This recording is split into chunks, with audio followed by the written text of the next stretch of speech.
Bueno, y tal como les comentábamos, hoy vamos a tratar el problema del arsénico en América Latina. Para conversar sobre este tema tenemos el honor de la visita de la profesora doctora Marta Litter. Bienvenida, doctora Litter. ¿Cómo le va? Gracias por la invitación. Gracias por venir a Radiofónicos. Bueno, Marta Litter es investigadora superior del CONICET, doctora en química por la Universidad de Buenos Aires y profesora en la Universidad Nacional de San Martín. Sí, exactamente. Y ya lleva un recorrido en el estudio del problema del arsénico, ¿no? ¿Hace cuántos años? Sí, bueno, bastantes. En particular del arsénico, yo diría 20 años, sí. Pero el arsénico tiene una antigüedad mucho mayor en la historia, pero en nuestro país fue importante hace más o menos un poco más de un siglo, que se comenzó a estudiar ciertas manifestaciones clínicas que aparecían en habitantes de Belville, de la provincia de Córdoba, con el contenido de arsénico en el agua que ellos bebían. Y bueno, se comprobó esa relación entre lo que se tomaba y las manifestaciones que aparecían, que en general eran manchas en la piel o incluso lesiones.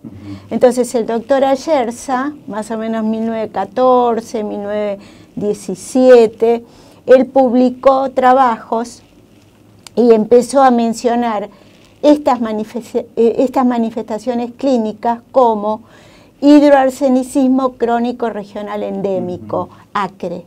Claro. Y con este nombre se conoció en nuestro país y también en bastantes lugares de América Latina. En el resto del mundo se habla de arsenicosis, pero en nuestras tierras, ACRE es una palabra bastante conocida. Y bueno, claro, nosotros encontramos el arsénico en la tabla periódica, pero bueno, ¿qué es el arsénico? Sí. Bueno, es un elemento, sí, que puede aparecer en diversas formas químicas, y el origen de la contaminación es natural. El arsénico está presente más o menos en 200 minerales. Entonces, por erosión en el subsuelo, ¿verdad? Entonces las aguas que están en contacto con esos minerales empiezan a erosionarlos y el arsénico se va disolviendo y entrando en el agua. Y bueno, justamente de esas aguas es de las cuales se abastece la mayoría de la población de nuestro país de la llanura chacopampeana. O sea, ¿hay arsénico en todas las aguas en distintas, tal vez, proporciones, pero siempre en el agua va a haber arsénico? No. Hay justamente una de las maneras de combatir este problema es tratar de identificar acuíferos que no tengan arsénico. Existen. Ah, sí, pero en Argentina, por ejemplo, sí, ¿qué pero no, todavía no se ha avanzado en ese tema. O sea, es muy rudimentario el estudio en nuestro país. Quiero decir, hay numerosos investigadores trabajando en el tema, pero no hay una acción digamos, enérgica para resolver el problema. Por lo tanto, esto de la búsqueda de acuíferos libres de arsénico, yo creo que todavía tiene que recorrer un camino largo.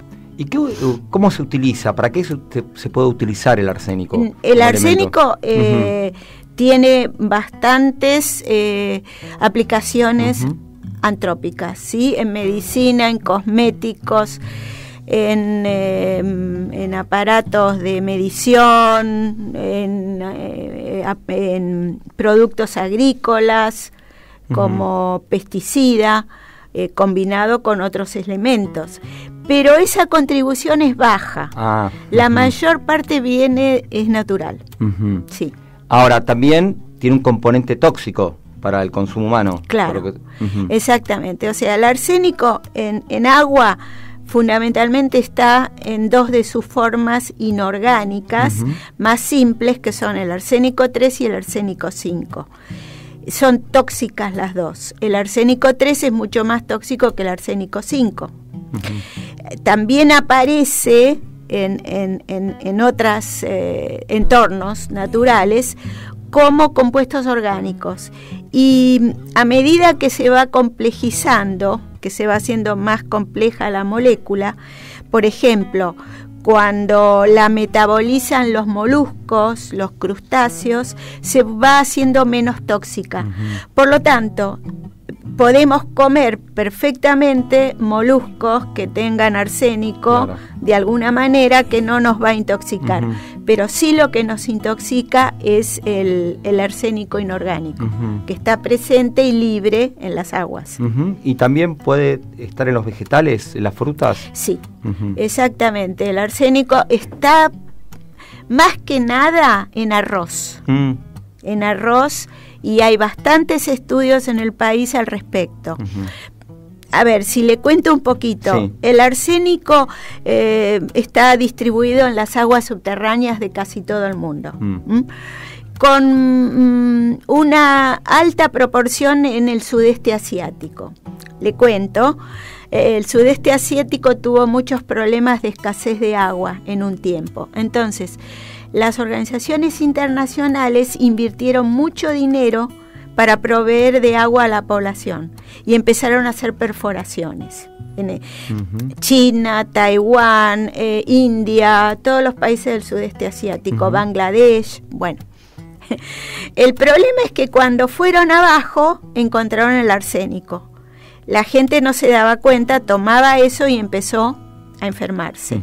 ¿Sí? ¿Qué tipo de enfermedades aparecen? Usted mencionó lo de la piel, pero ¿qué más? Graves, muy graves. Por ejemplo, en Taiwán, o sea, dependiendo de la naturaleza, digamos, de los genotipos del hombre, la enfermedad tiene distintos estadios. En Taiwán, por ejemplo, aparece lo que se llama la enfermedad del pie negro, y va casi desapareciendo la extremidad. Incluso hay un museo en Taiwán que se llama el Museo del Pie Negro. Bueno, impresionante, o sea, van perdiendo el pie. Van perdiendo el pie, específicamente. Ahora, como le decía, al darse cuenta del problema, estas organizaciones internacionales empezaron a poner dinero al revés para resolver el problema del arsénico. Y en el sudeste asiático lo resolvieron. O sea, ya casi no hay casos de arsenicosis en esas partes. ¿Y de qué modo lo resolvieron? Bueno, con métodos de remoción de arsénico de las aguas, o como le decía, buscando acuíferos libres de arsénico. Hay muchas maneras.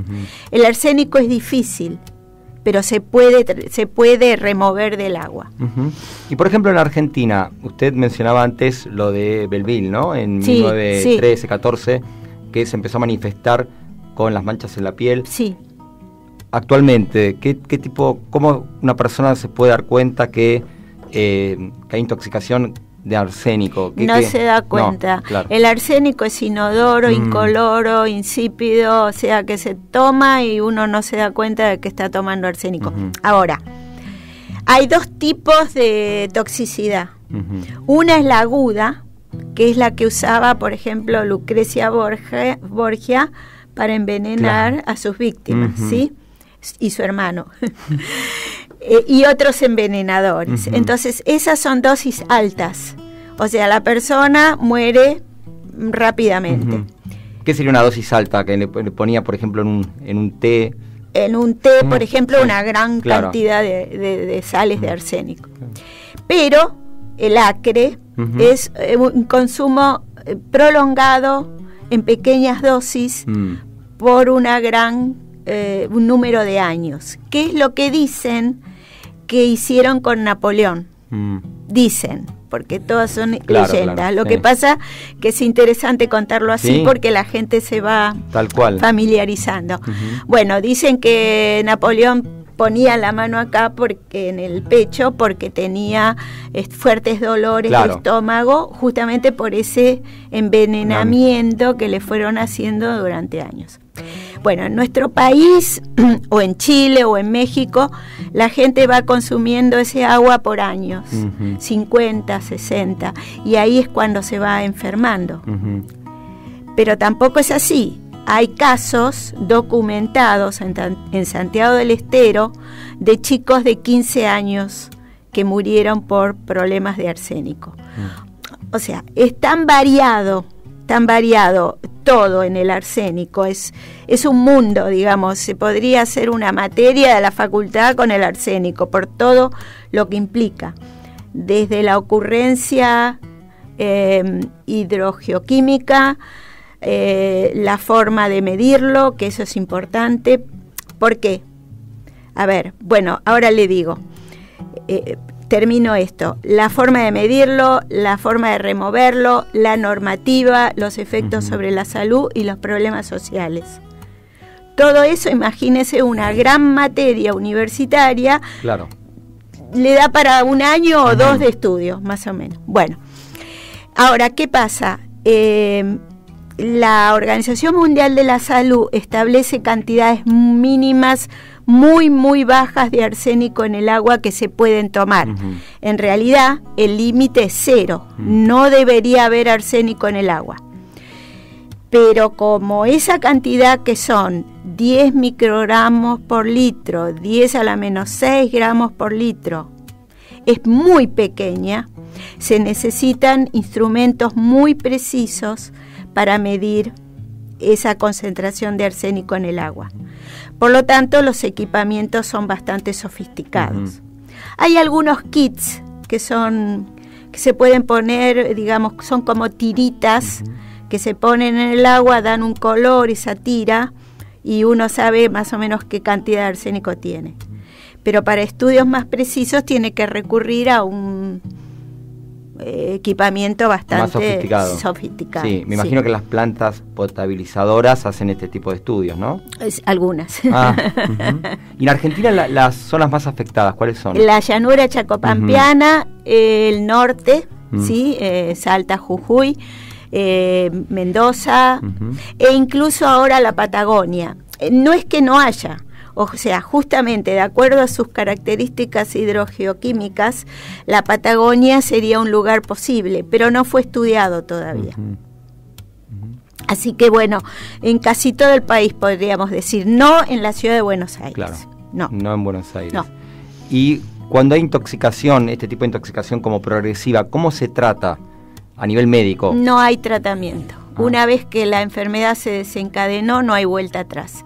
Hay estudios de los cuales no le puedo hablar nada porque como no soy médica, desconozco, pero sé que se está trabajando bastante para encontrar antídotos o remediaciones al problema. Pero por ahora no hay tratamiento curativo, que es un problema. Claro, y paliativo, debe haber algo... remover el arsénico del agua, sí, claro, evitando que la gente se vaya envenenando. Tenga contacto con ese agua. ¿Y cómo es el día a día en su laboratorio estudiando el arsénico? El día a día, bueno, nosotros trabajamos fundamentalmente en remoción, ¿sí? Y usamos bastantes tecnologías novedosas, innovadoras, ¿sí? Empezamos, bueno, por algo que se llama fotocatálisis heterogénea, que es el uso de luz con un catalizador para remover arsénico y oxidarlo. Después seguimos con el hierro. El hierro es un material muy apto para remover el arsénico. Se pega inmediatamente el arsénico sobre el hierro y después lo puede eliminar. Ahí empezamos a usar alambrecitos de hierro. Hicimos campañas en Tucumán, por ejemplo, en Santiago, donde nosotros tomábamos una tecnología muy interesante de desinfección de agua que se llama SODIS, Solar Disinfection, que consiste en tomar una botella de plástico de agua mineral o de refrescos y ponerlas al sol por 3-4 horas. De esa manera se remueve toda la contaminación bacteriana. Las bacterias y los virus incluso se inactivan, ¿sí? Se inactivan. Quiere decir que, bueno, hay que tener cuidado de consumir el agua rápido, ¿sí?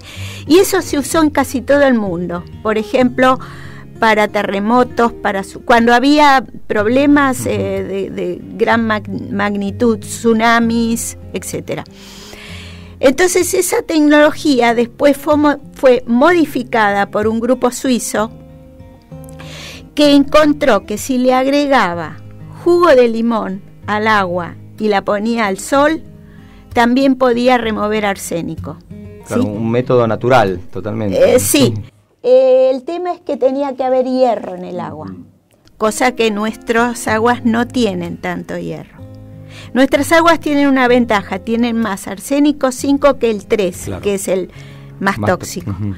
Pero además el arsénico 5 es más fácil de remover. Bueno, entonces nosotros lo que hicimos fue agregar hierro al agua, de alguna manera, y lo que hicimos fue introducir un alambrecito del campo, de esos que se usan para enfardar, que es hierro prácticamente puro. Y bueno, y el arsénico quedaba ahí sobre el alambre o iba formando copos, flóculos se llaman copos, y precipitaba. Entonces, durante el día, a la luz del sol, se ponía la botella con el alambre y a la noche se la ponía en forma vertical, entonces todo eso iba precipitando y después se filtraba por un filtro melita, sí, de café.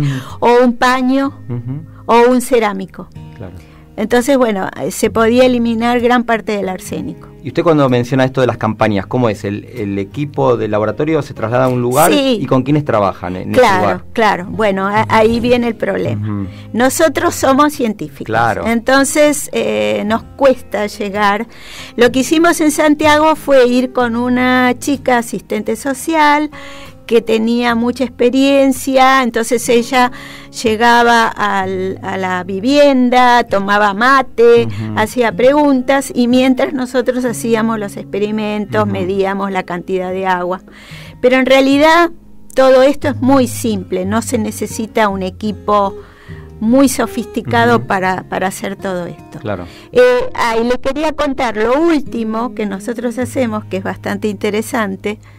Es usar lo que se llaman nanopartículas de hierro. Y en lugar de usar el alambrecito, hay nanopartículas comerciales que son muy económicas, que se pueden usar para hacer exactamente lo mismo. Y lo último de todo es algo que a mí me encanta, que es mezclar hierro, una sal de hierro, con la yerba, el té cocido, el mate cocido, y ahí se le forman unas hermosas nanopartículas de hierro que pueden servir para remover el arsénico del agua. Y además de ser científicos, me imagino que también ustedes trabajan en una escala pequeña. Sí, no, todo esto es para pequeñas cantidades de agua, sobre todo para asentamientos de poca densidad de población, 4 o 5 viviendas, ¿sí? Claro. Ese tipo de... Usted menciona en sus seminarios que se trata de una cuestión, bueno, también lo dijo recién, multidisciplinaria. Exactamente. ¿Cómo es el contacto ya con la responsabilidad gubernamental? Digamos, si los gobiernos tienen que tomar nota de esto para poder hacer algo a un nivel más grande. En Santiago tuvimos entrevistas con el secretario o no sé si era ministro de Medio Ambiente, pero bueno, no prosperó eso. Nosotros tuvimos un proyecto de la UNSAM muy interesante que se llamaba Diálogo entre las Ciencias. Entonces fuimos con esta asistente social, pero además fue un antropólogo y un politólogo conmigo. O sea que era realmente interdisciplinario. Y bueno, nos fue bien, pudimos publicar, presentamos a congresos, pero bueno, todo queda ahí. Claro. Lo que para mí tiene que haber es lo que yo digo, y muy fuerte, política de Estado al problema. Claro. Sí, porque tiene que estar toda la comunidad tiene que estar involucrada en el problema. Claro, comprometida para resolver. Sí, pero por ahora no hay nada. ¿Y hay algún problema análogo al del arsénico, algún otro elemento que también esté en el agua, por ejemplo, en nuestro país? Naturalmente no. Pero hay contaminación por cromo, o sea, los metales pesados son un problema serio. Y eso sí, la mayoría son antropogénicos, o sea, de la industria, de aplicaciones medicinales. Cromo, uranio, mercurio, plomo, esos son los más importantes. Y usted, doctora, le gusta esto de divulgar, ¿no? Sí. Porque digo, además, bueno, de este programa, estamos muy agradecidos de su presencia. Dicta seminarios, ¿no? Por ejemplo, ahora va a ir al Instituto de Investigaciones Biomédicas de la UCA. Exactamente. Para científicos que tal vez no son del tema, pero para que se enteren. Exactamente, sí. La presentación que voy a hacer es bastante general y me voy a enfocar más que nada en los problemas sobre la salud, que es lo que les va a interesar a ellos. Sí. Bueno, doctora Dieter, muy agradecidos. La verdad que demuestra una pasión por el tema que nos contagia, todos lo estamos escuchando, así que gracias. Muy interesante. Y sí, el tema es que realmente se haga. Yo les cuento una cosita más. Yo estuve en Costa Rica y Costa Rica era muy particular porque de la población el 3% estaba involucrado en el tema del arsénico, o sea, tenían problemas con el arsénico. Se armó un revuelo impresionante, organizaciones, ONGs, toda la comunidad, etcétera. Bueno, me invitaron a dar charlas y lo que sería acá AISA, allá se llama AIA, Aguas y Acueductos, tuvo que poner filtros para remover arsénico y lo solucionaron. Qué bueno. Entonces yo creo que lo mismo se puede hacer acá. Seguro. ¿Y hay algún dato estadístico de cantidad de personas afectadas por el arsénico en Argentina? 4 millones de personas pueden estar afectadas. Impresionante. Pueden, por la gran superficie que está cubierta por las aguas que contienen arsénico. Sí. Ese dato lo publicamos en 2008, salió en el Clarín del 4 de septiembre del 2008, hace más de 10 años salió publicado grande el problema. Pero, digamos, esto sube y baja, porque obviamente hay tantos otros problemas. Claro, sube y baja en cuanto a esto de aparecer en la agenda pública. Sí, debería estar más presente. Bueno, esperemos colaborar de alguna manera con esto. Sí, ojalá. Sí. Bueno, doctora Marta Ritter, muchas gracias, muy honrados por su visita. Por la oportunidad. Bueno, por favor, y esperamos hasta una próxima vez. Gracias.